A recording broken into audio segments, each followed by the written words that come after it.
I want you to look at Matthew chapter 25 and beginning in verse 31 and read through 46. And this is in the English Standard Version, and then also it's a portion of it I'll read out of the Message Bible. But as I read this, I want you to just pay attention to it, because it really is how it's all going to end up. At the end of our lives, when all is said and done, when we don't know all that we've been through, we have been through so many things, our lives have been, you think about those people in California right now, and I have many friends in that region. Our son lives in Huntington Beach, about an hour and a quarter from the actual fires, maybe a little bit less, but I think about how very difficult today is for them. Pray for them, because they really need your help. But I want you to look at our lives and how it's all going to end up. And I want you to look at Matthew 25, verses 31 through 46. When the Son of Man comes in his glory, and all the angels with him, then he will sit on his glorious throne. Before him will be gathered all the nations, and he will separate people one from another, as a shepherd separates sheep from the goats. And he will place the sheep on the right, but the goats on the left. When the king will say to those on his right, "Come, you who are blessed by my Father, inherit the kingdom prepared for you from the foundation of the world." And it says in the Message Bible, because I chose to take an excerpt from that, it says, "I was hungry, and you fed me. I was thirsty, and you gave me a drink. I was homeless, and you gave me a room. I was shivering, and you gave me clothes. I was sick, and you stopped to visit. I was..."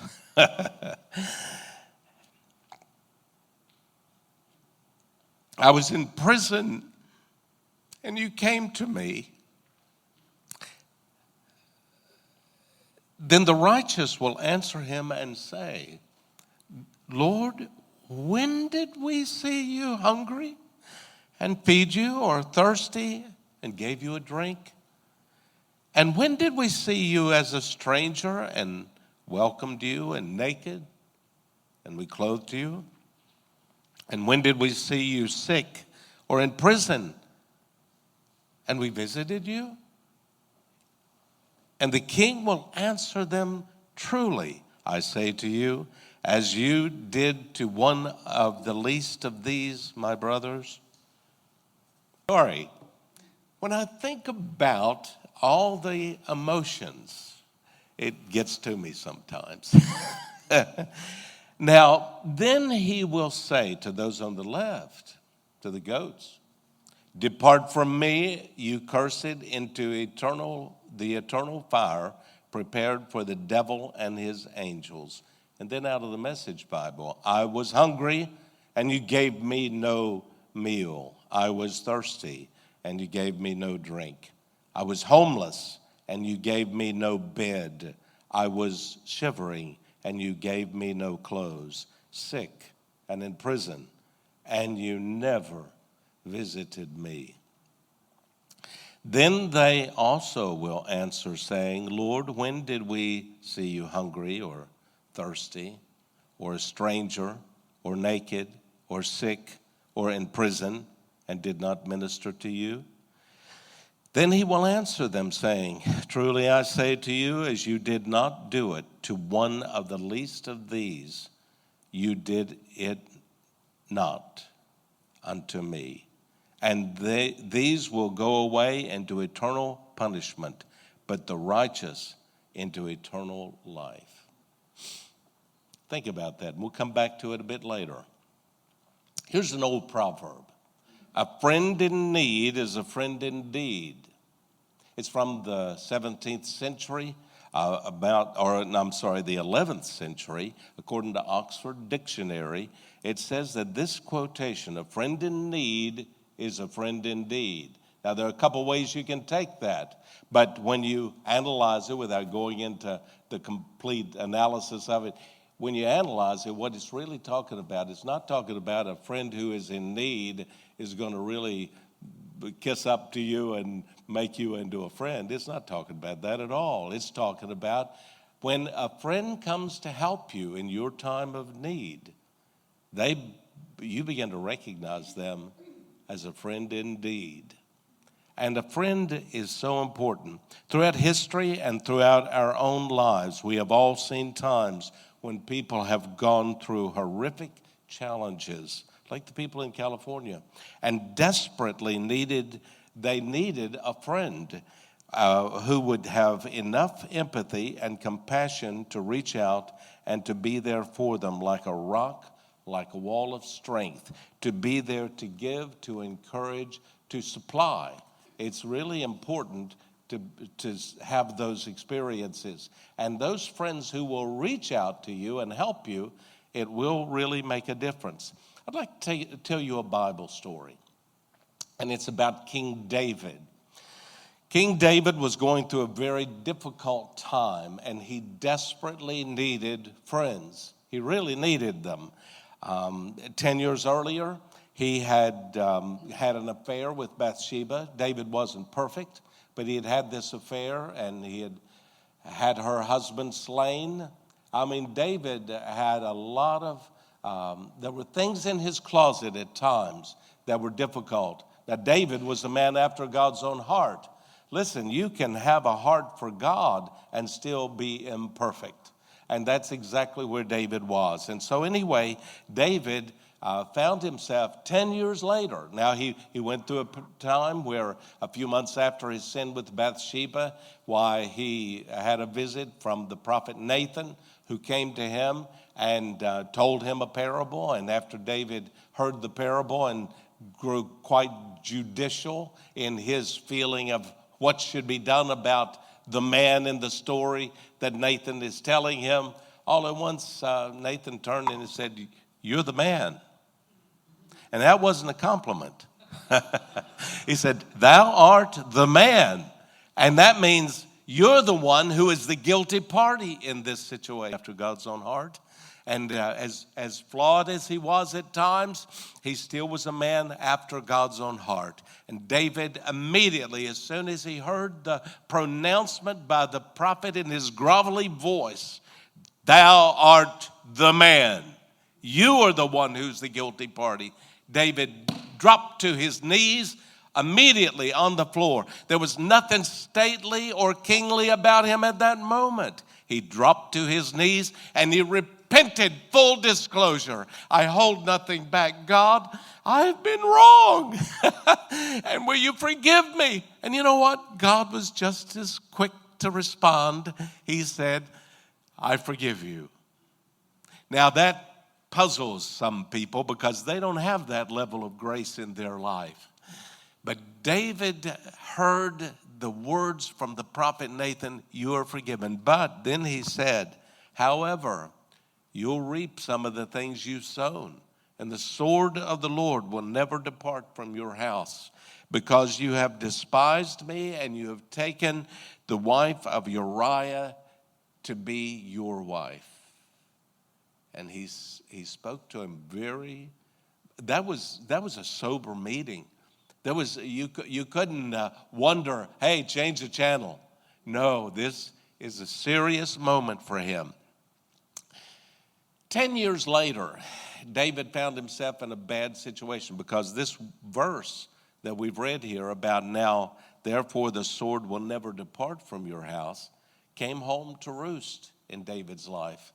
And his oldest son, Absalom, rose up. And that's a story in itself. I remember one time to a large group of people in Central Africa. And I preached this message called, "Let us make our own Absalom." How do you make an Absalom? And then I told the story about how, and I told it from the beginning all the way to the end, the story of Absalom and how Absalom was made. He was made by David.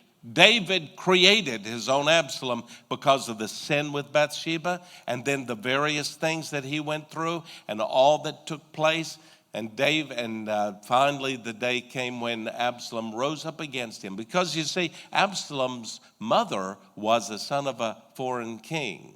And he had married that girl from Gues, and now here Absalom grew up in his house, but he watched this king. He knew how that king lived. He saw how this king lived, and he knew all about royalty. And now he finds himself rising up in rebellion against his father. And as he did, and then I remember on that particular morning, of about 800 people, everybody there spoke the language of Central Africa. And my interpreter, I was there. I had a panel of guys behind me, and these panel of guys behind me on the stage were pastors from India, from various countries. And as they were all standing there, why, I didn't know what was about to happen. But I remember, and I only found out 3 years later what really happened on that day. But I remember as I stood there and I ministered and I told about making, and I used the man Dom DeLuise, who plays the part of a chef at times. And so I said, we're going to create a dish and we'll call it Absalom. Well, that's not a good dish. It's not going to taste good. But in the story I told, I painted a picture. And then when it was all finished, almost finished, I looked around and I said, I need to do an illustration. I need an Absalom. Is there anyone here who would come up and play the part of Absalom? With that, in the 800 people, there were no takers.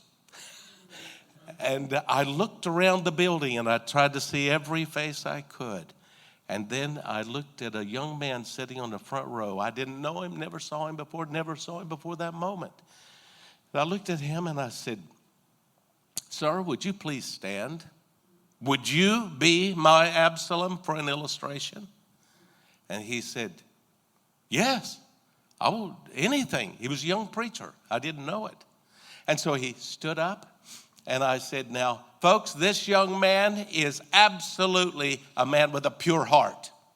He's done nothing wrong. He is not an Absalom, but I'm just going to use him because he's so willing and gracious to allow me to use him in this illustration. And so I had him stand up. And then we went through and three times total, beginning with the first one, and twice more before I had him sit down, I made the disclaimer, this young man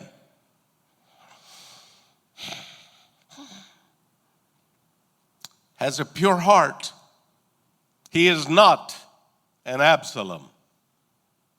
And I completed the illustration. I completed the message. And immediately the group on the platform left. They were gone. As soon as the service, I said, you're dismissed, they all walked out. Well, I didn't know what was going on. 3 years later, I'm back in France ministering. And a good friend of mine, Christian Revere, came to me and he says, I want to ask you a question. I was there on that platform on that day. Do you have any idea what was really going on in the backstory? And I said, no.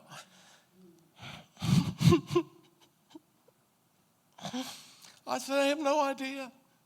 He said, well, we all left so quickly because we had a meeting pre-scheduled. As soon as that meeting is over, we're going to have a meeting, and the subject of our discussion will be that young man.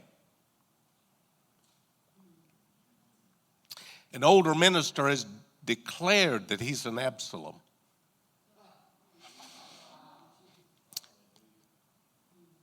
We've been in a quandary for 1 year as the leadership of the French churches that have that are presbyters over the churches of Central Africa. And we have been in a deliberation, and we were at our wits' end.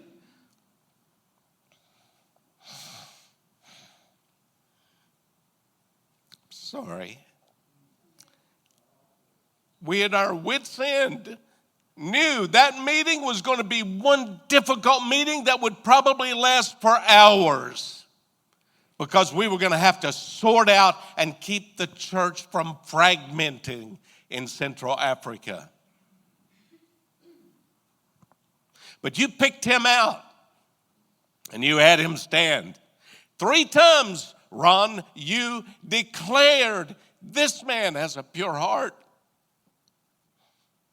He is not an Absalom. Everybody, all the people in the building knew you did not know him, and that you had no clue what was going on. Well, we walked out. He was on the hot seat when we walked into that meeting. The older minister was there, having had his opinions, and all the leadership were there. And we didn't say anything to you because you didn't have a clue. So he said, that meeting lasted 15 minutes. We went in and we said, well, we have one order of business. It's whether or not this man should be shot or should he be set free. What are we going to do with him? Well, the man of God has declared it. He is a man with a pure heart, and he has no Absalom spirit. Therefore, it is our official opinion of the leadership over this church and this movement that this man should be absolutely absolved of all of the charges today, immediately dismissed. Well, when he told me that 3 years later, I just about had a fit. I was so elated. Now, David found himself in a very difficult place. He had sinned, but he had repented, and God had forgiven. Now David, 10 years later, needs a friend. And he is in the city of Jerusalem. He is in the city of David, which is a portion of the city of Jerusalem. It's a palace area, and it's an area that's an amazing area if you've ever been there. And so you got the city of David, which is different from Jerusalem, but it's all a part of the same. And as he is in this city, he leaves. And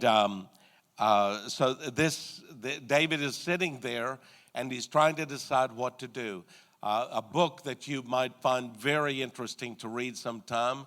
It's the name of it is The Tale of Three Kings. The Tale of Three Kings is an amazing book about 3 kings. They were Saul, David, and Absalom. And as you read that, it'll amaze you as to what all he says. But Absalom had gone, taken 200 men who ran before him, and he had gone to the city of Hebron. And as he was in Hebron, why he was only 19 miles from Jerusalem, he had gotten himself declared as king, and the rebellion was on. And so now he's coming back. And David realizes, how long does it take men riding on fast horses to come to the city of Jerusalem from Hebron? This civil war is going to begin in minutes, just minutes. I've got to decide, do I get my army rallied to stand and fight against Absalom, or do I leave? He said, and he called, according to Gene Edwards, who wrote the book, Tale of Three Kings. And it's a masterful book. But he fashions together this conversation that David had with the priest and with the head of the Jewish church at that time. And so, excuse me. He had a conversation with him, and he talked to him about, do I leave Does God want Absalom to be king, or does he want me to be king? I know that I was God's choice when Saul was king. I was God's choice, and God replaced Saul with me. But will he, if he were to choose again, would he choose me? Or is my sin 10 years ago so great that he will not choose me? I'm not going, and Gene Edwards says, God knows, but God doesn't always say. So he said, I wonder, would he choose me instead of Absalom? Or would he choose Absalom and I've had my day, I've had my opportunity, and I failed? He said, I'll tell you what I think I'm going to do. I'm going to vacate the city and take anybody who's loyal to me and wants to stand with me, not to stay here and be a nuisance and a problem with Absalom. I think I'm just going to leave the city, and I'm going to go to the east. I'm going to go over the Jordan and get away from him and let God force God's hand that he will choose. Whether he'll choose him or me, it's totally up to God. I am not going to tamper with this jury. I'm going to let God choose. And so he decided. And in minutes, he rallied the troops. Everybody left with him who wanted to leave with him. And so they headed off to the northeast toward the city, toward Gilgal. And as they came toward Gilgal, David had wisely put spies in Absalom's midst. And so some of the people that Absalom thought were loyal to him were actually loyal to David. And so David just said, all I want you to do is listen and then bring me word so I'll have a warning. I won't be caught off guard. And so the men came, and the runners, they would run and they'd bring David the message of what was really going on. One of the words was, if you don't get across Jordan before daylight tomorrow morning, you will be killed because they're going to swoop down on you. Don't leave anybody behind. Cross the Jordan. And so that's exactly what David decided he would do. And so David had not received assurance from God as to who God's choice was for a king. There are there are a dozen sermons that can come from what happened on that journey to Gilgal, and all the people, Shimei and the different ones, and there even involves Ziba and Mephibosheth and all kinds of things. People became a part of the story here. But I want to cut right through. David got to the other side of Jordan. So he's on the east side of the Jordan River. And as he's on the east side of Jordan, this is the beginning of the highlands. This is what is called the Golan Heights. And the highlands or something where David went to. And he's going over to the city of Mahanaim. And so David had determined that God was going to have to make a decision. And David did not want to tamper. He didn't even have a clue. Should it still be me, or should it be Absalom? He left in the hands of God. And so David left, and they evacuated. And David's strategy was to cross and come over to the city of Mahanaim. Mahanaim is considered the capital of Israel in the east. And so it's like Budapest is in Hungary is the Paris of the East. And so it's amazing how David went over, and he got over into Mahanaim. They headed in that direction. And so David and all his men successfully passed over. Now, David in this time was desperately in need of a friend. Absalom had rebelled against him. Some of his best leaders were disloyal to him. It was a lonely and discouraging time. He even wondered if God was against him. And so David was in a very down place. He didn't know what to do. And so God is always aware of what our friends, who our friends are, what they are, and is looking out for us years in advance. And so David, long before he needed this friend, desperately must have this friend, somebody to help him, somebody to reach out, and he doesn't know what it's going to look like. Long before that, God started working on a man. He was creating a friend for David. And it happened in my book on on the backstory of where Jesus was born. I tell the story of Barzillai and how Barzillai was that friend. And Barzillai, God started working on him. And I go through the timeline of Barzillai's life in that book. I go through that timeline and how old he was when Saul was king, how old he was when David became king, how old he was when finally at the time when David has sinned with Bathsheba, how old was Barzillai? Barzillai had watched it all. He was by this time an 80-year-old man. He was 80 years of age. It looked like it should be toward the end of his life. But God often has a plan. And sometimes when we get older, we feel that our days of usefulness are finished, that they are over. And yet it must be realized that we have spent all of our lives waiting for the year 2025. And this year, maybe things happen in your life that will be even greater than everything else that has happened in your life. It doesn't matter even if your title is, if you wrote a chapter about your life, there might be some things you think are better, but God sees that you're living in the year 2025. You don't know what he has planned for your life right now. You don't know what he wants to do in your life, in your heart. And so you need to recognize it. I don't care how old you are. The fact is you're still breathing. And if you're still breathing, put your life in the hands of the Lord and see what he will do. And so sometimes we feel like we've done it all and it's all over and we're just waiting for the day when Matthew 25 comes back in.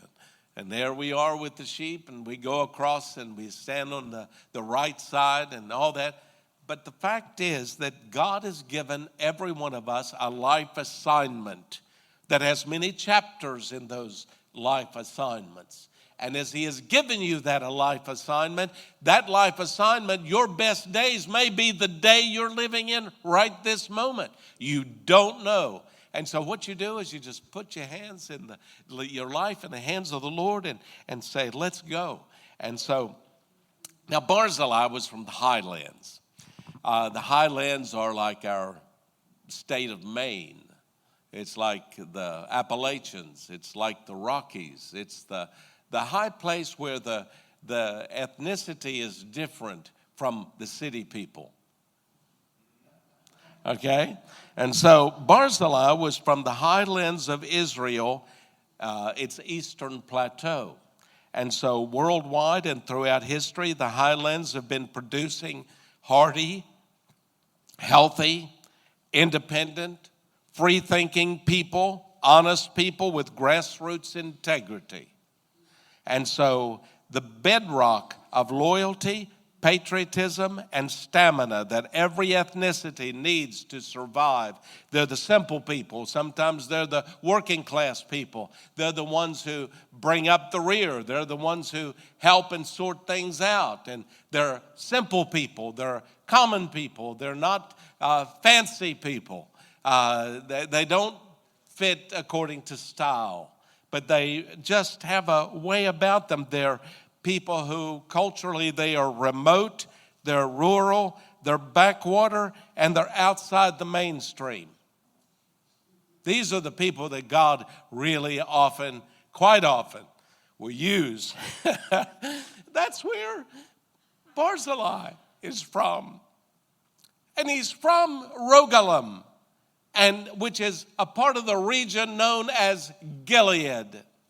And from that region is where we have coming to us the balm of Gilead, a medicinal actually almost like a perfume, but it was a medicinal balm of the day. It would be the miracle drug. It's one of the only things that were available when you had a need for a good salve, or you had a need for something that would cause your itch to stop itching. It was the thing that they used. And so the balm of Gilead was made where Barzillai is from. And it was said of him, it was as if he had the balm of Gilead in his nature, in his heart.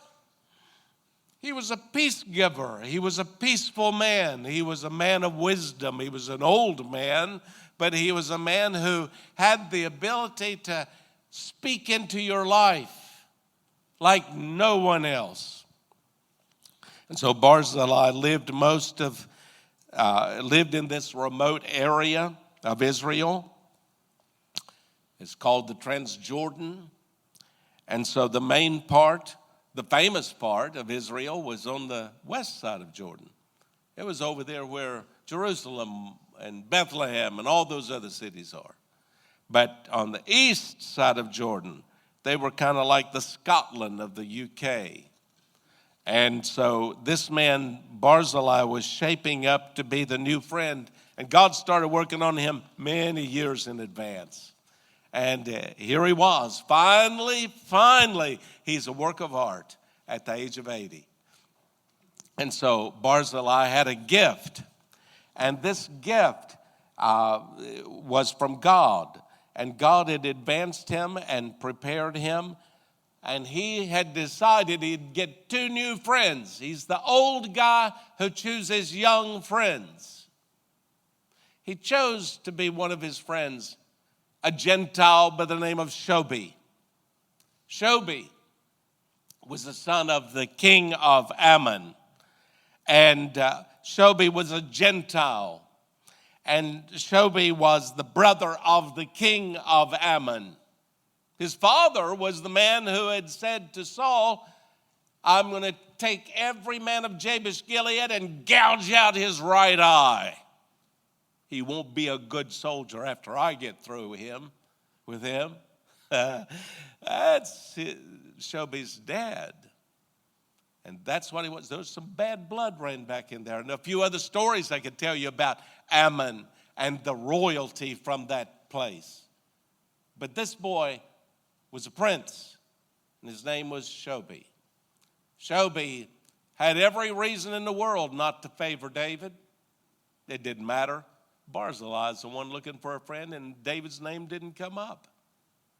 So he chose Shobi to be his friend. He chose another man that he would be his friend.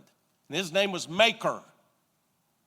And Maker was the man whom, when Abner took the crippled son, Mephibosheth, after his nurse had dropped him on the death of his father, Jonathan. He had taken this boy, Mephibosheth, and he brought him across to the east side of Jordan, to the highlands, to the home of a man by the name of Maker. And he said, would you be his caregiver? And until he was 21, Mephibosheth lived in that house. But one day David, remember the story of how he said, is there anyone left of the house of Saul? And he called, and Ziba pointed him to this boy, Mephibosheth, and he was crippled. And he invited him. When he expected that, don't come before the king because he's the opponent and he will kill you, because that's what kings do to their opposition. And yet when he had gotten there, David said, am I a dog that I would be before you? And David had said to him, no, son, I want you to come into my house and sit with my sons at my table and eat with my food. I want to favor you for the rest of your life. David had done that for Mephibosheth. I'm sure that turned the heart of Maker, the caregiver, a little bit. And so Maker now is being approached by Barzillai and saying, I want to be friends with Shobi, the Gentile. and I want to be friends with the Benjamite of the same tribe Saul was from, a friend of the family of Saul. I want to be a friend with you, Maker. Will you come? And let us sit together. Every Saturday they'd go to Starbucks. And they would talk, and they learned together, and they just became friends. I'm sure if you could have interviewed Barzillai, he would have said, I have no idea where this is going, but I'm an 80-year-old man and just humor me. But you know what? God put things together. And finally the day came. The day came when David really needed a friend. And David was probably the most famous person these two guys could have focused on that they would not want to help. And yet, Barzillai was a peaceful man who had a balm of Gilead in his spirit. And he began to rub that balm of Gilead over the souls and the hearts of Shobi and Maker long before David needed a friend. Until finally, when David said, I'm going on a mercy mission. Will you two boys help me? I need to go and take supplies to David because he's going to be running for his life and he's going to be afraid. He's going to be running from Absalom, who's going to be not far behind him, and he's going to need a friend, and he's going to be hungry, and all of his entourage, all those people with him are going to be desperately in need of help that they don't even know what they need. I'm going on a mercy mission to help David. Are you boys in? Well, they had heard enough. They had heard all that Barzillai had said to them. Everything he mentored them into realizing were the parts of their lives and nature that were so necessary if they were going to have any value themselves. They both were wealthy men. Barzillai was a wealthy man. All three of these men were wealthy men. They didn't have to do whatever somebody else wanted. They had options. But they all decided, I'm throwing in with you, Barzillai, their mentor, their wise sage, the man who always was speaking wisdom to them. They decided to go with him. And when David came from the east side of Jordan and they climbed those mountains and went into the highlands, well, finally they looked down. They were on a mountain, and they looked down into the city of Mahanaim, which is the Paris of the East. That's the Jerusalem of the East. They looked down upon this and they saw them. They were coming in. And they came down and they had their donkeys and they had all their animals. And so as they had these, why David arrived in Mahanaim, and Prince Shobi and Maker and Barzillai had in tow with them other servants who were helping them with the donkeys, with the wagons, all kinds of supplies. They had to feed an army. So we're not talking about 3 donkeys and a horse.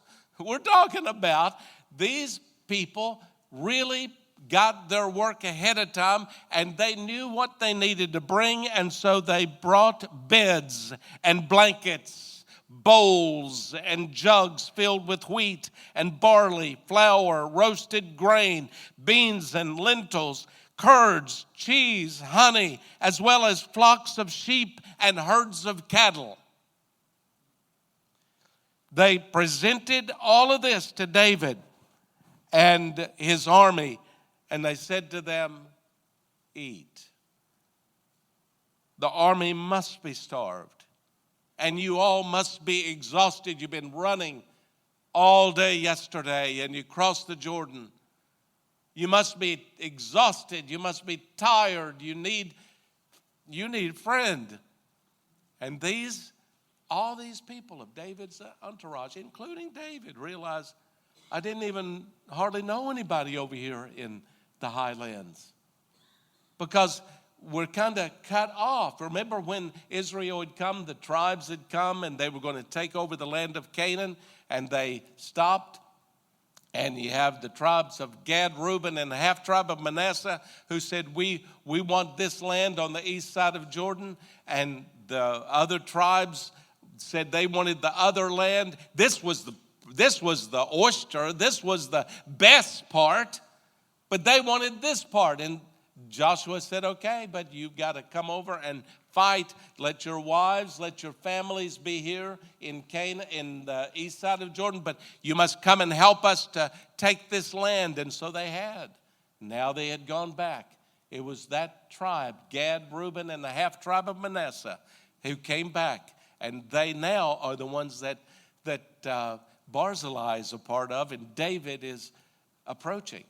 And so they came into the city of Mahanaim. And as they came into this city, these men who they had seen them on the mountains as they were descending down to help David, they came and they brought their horses and they brought their wagons, and they brought their donkeys, and they came down, and now they were giving supplies and they were helping David.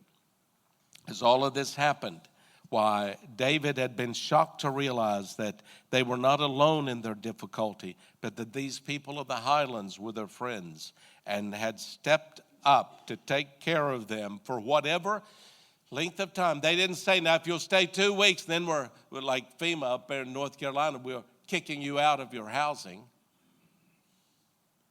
No, they said, stay as long as you need, and we'll give you food until you leave. And so they stayed there. Finally, Absalom died, and he was killed, and the war was finished, and David goes back. That's another story. That's a whole lot of interesting story as you go to that part. But right now, I want to stop, and I want to talk about the idea of being friends. Friends are very important. In Matthew 25, verses 31 through 46, I'd like for you to sit. I want you to think about that for a moment. But right now, here's what I want to do. I see the lights are up high enough now to where you can do this. I want you to just kind of lean forward in your seat and turn around. I don't care. Some of you have to stand up. But I want you to look around and see who are the friends that God has given me in this place. You know, I've got some friends here. I'm telling you what, I'm serious. I don't want you to just swivel your head. I want you to turn your shoulders, turn around and stare your neighbor and behind you at them. And I want you to realize who God has given you as friends. You know, I have friends here that sometimes they'll wave at me all the way across the building. Hello, Sister Sammy. They'll wave at me. We have people come to me. They'll give me compliments. Well, I like this that you're wearing today. I like that shirt. You know, I like this or I like that. And they're compliment. They're always encouraging. And I'll tell you what, those friendships are valuable. They're not small things. It's important for you to place value on your friendships, because those friendships will make you or break you. And in your time of greatest need, when you need healing, when you need a balm of Gilead, when you need somebody, something to ease the struggle, those people will show up for you and they'll be your friend. You've got friends who are not even in this building. They're in other places. And some of you back in West Virginia or back in Ohio or back in New York or wherever you're from, or Oregon, wherever you're from, we have just so many times you just don't realize. You know, we have friends here from Mexico. Hello, Brother Alex. Is he back there? Yes. Okay, from Mexico, from New York. Anybody from New York? Okay, from New England. Anybody here from other parts of New England? My first church I pastored was in Connecticut. And we have people here from Oregon, from Virginia. I was born in Virginia. Ohio. Anybody here from Ohio? Yes. From Alabama. Anybody from Alabama? No Alabamians. Okay, yeah, one in the back there. Okay. California. Anybody from California? Okay, and Canada and Europe. We moved here, we had just moved to Texas for a little while, and then we moved here from Ireland. And so all these different places, Honduras, we have people here from Honduras. And as I think about that, our histories are different. We have received healing that has come to us through divine touch, through miraculous interventions, a friend reaching out with a smile or generosity. Usually our healing comes through the actions of a friend. Sometimes God's always involved. But sometimes God will divinely give you a healing. But sometimes he'll use a friend to bring that healing. Somebody, when you're lonely or you're discouraged or you're despondent or you're depressed, and somebody comes by and brings you a piece of key lime pie and sits down with you and says, hey, listen, I just want to talk to you about you. I like you. I want to be your friend. I want to help you. And sometimes they'll do things. I remember amazing things, so many things through my life, and I'm just about finished here. I think about how my mind goes to several of you who have been especially kind, always shaking my hand, always being a friend. And all these different things, they're not small things. And so when you come to a church like Exalt Church, why, it's important that you may not have known anybody before you came. I was thinking this morning of Tina and how when she tells her story of how she was driving down the road and went to one church. That was the church she was going to go to. Yes, I don't even know what the name of it was. I forgot, gladly. But that church wasn't open that day for whatever reason. And then she just kept driving. And she passed Exalt Church and she said, maybe that's where I should consider. And she dropped in and never left. It's amazing. And I look at people and, her story is a terrible story. But it's amazing how wonderful it is. Because what it started out and what it ended up are two different things.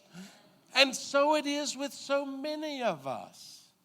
And some of us came here and we felt like, technically we're probably a bunch of misfits. We don't all like pieces of puzzle that aren't shaped exactly right, and you have to almost get a little hammer and bang them in.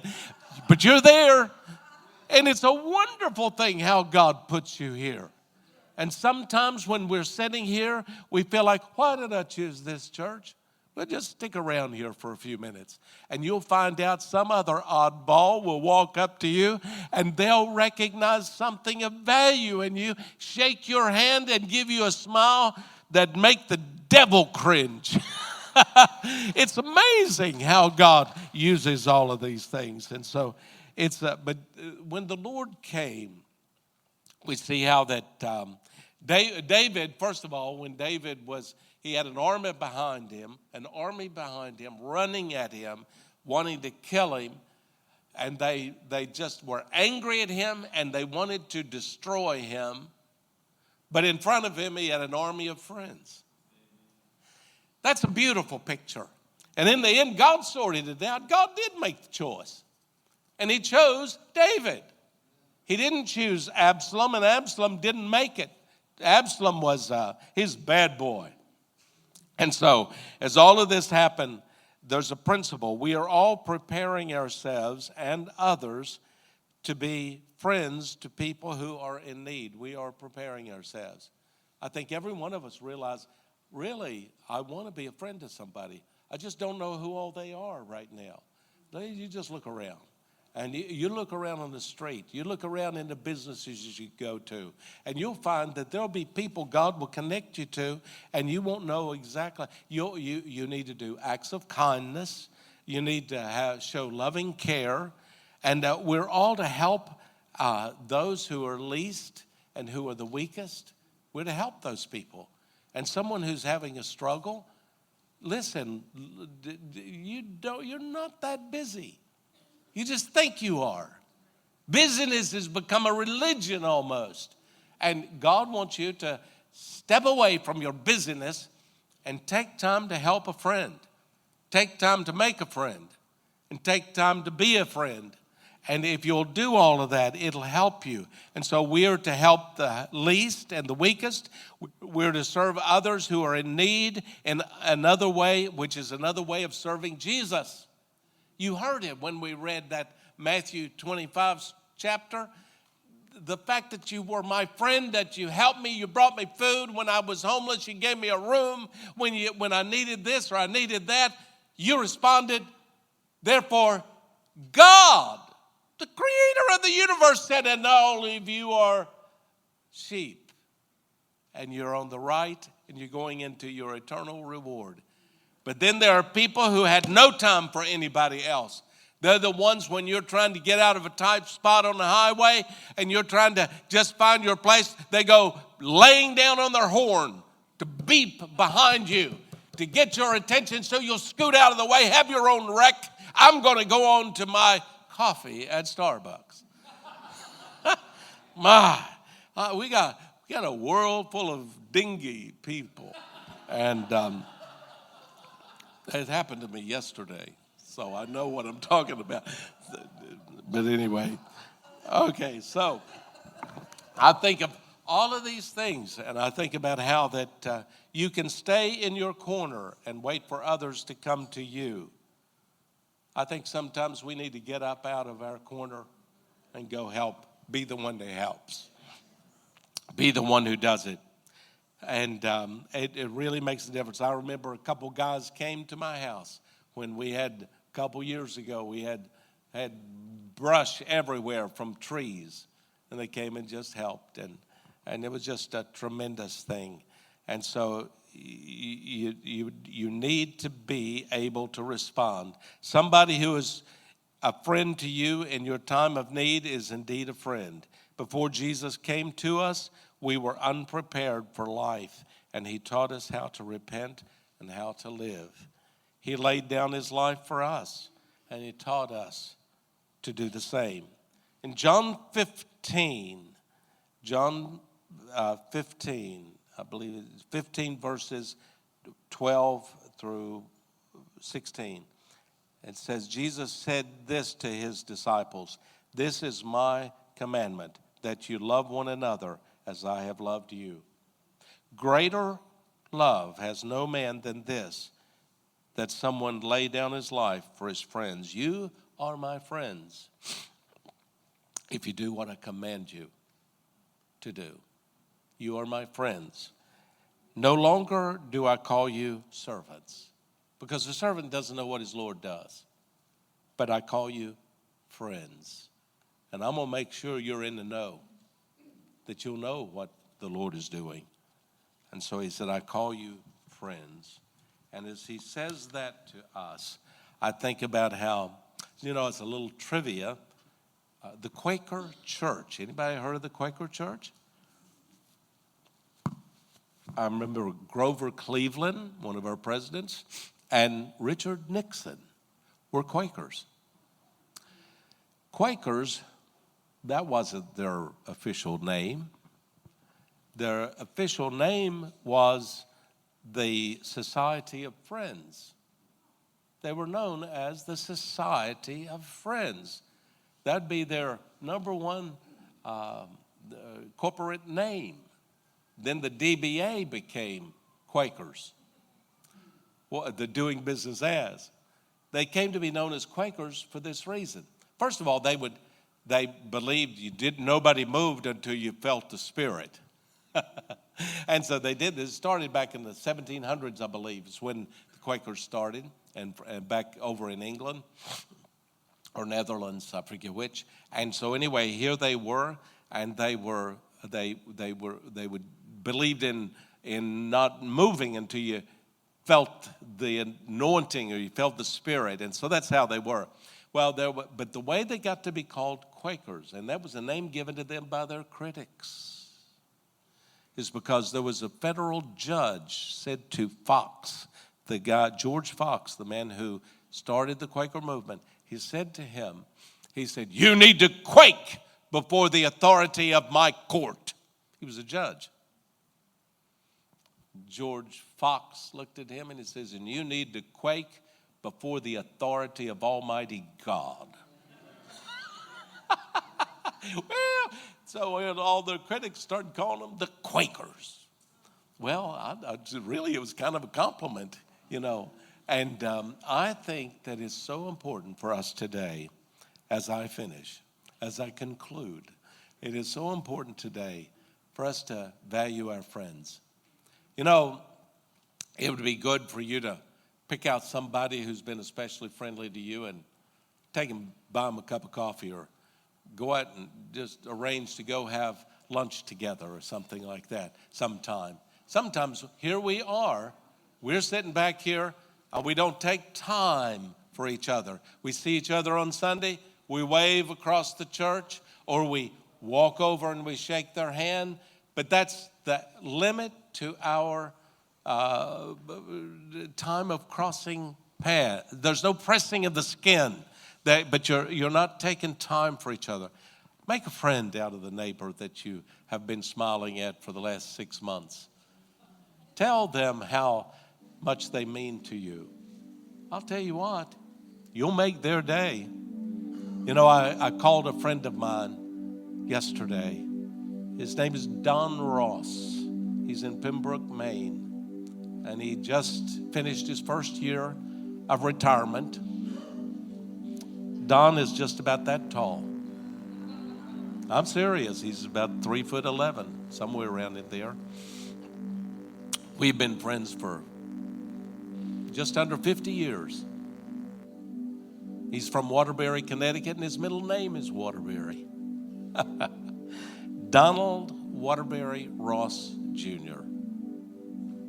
And I called him yesterday because he's got ill health at this time. He's in a fancy wheelchair. And I called him up. By the time I got through talking to him, he said, Ron, you have made my day. You want to make somebody's day? Take time. Invest in them. Let them know what they mean to you. You don't have to do it today, but you need to do it sometime in the next few weeks. You need to let the people around you know how you appreciate that big smile, Jacob. And how that, you got a family over here that are with the youth, and they have a tremendous spirit inside of them. Jacob and Bethany, they have a tremendous spirit inside of them. Some of you haven't taken time to compliment what you've thought so many times about them. Take time. Go over and shake their hand. Fist bump. Do something. But it's important. Sometimes there are people here that are going through difficulties and you don't know what they're going through. But if you could take time to invest a little emotion into them, a little care, a little concern, a little generosity, make a world of difference in their life. And they might even say to you, you have made my day. Could you stand? God bless you. God is here today. Do you feel His Spirit? I am just thrilled to be a part of the family of God. You know why we came to this church? I was pastoring in London, in England, and Randy Estelle became our friend. And one day was with him. We were in the fellowship together at the conference in Scottsdale, Arizona. And I turned to him and I said, Randy, don't you live in Florida? And he said, yes.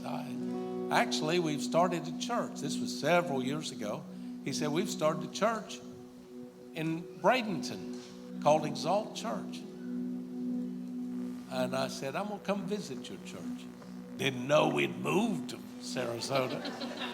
And then when I got to moving here, there's some good churches in this area. But we wound up choosing this church because of Randy. Well, we haven't found any good reasons to leave. And it's amazing how we've made so many good friends. And I won't even dare think about it because I'm looking around and I see friend after friend after friend. We make friends like collecting green stamps, man. We look for opportunities to make friends. Hallelujah. Father, I ask you to touch every one of us who are here today. And whatever state we're in, whatever condition we're in, people even on online today, whoever they are, whatever state of life they are in, whatever their needs are, I pray to God that you'll reach out and give them the balm of Gilead. And I realize you likely will use a friend to give them that balm, to make application to that weakness, to that sickness, to that despondency. Pray to God that you will cause this day to be a good day. In Jesus' name, amen.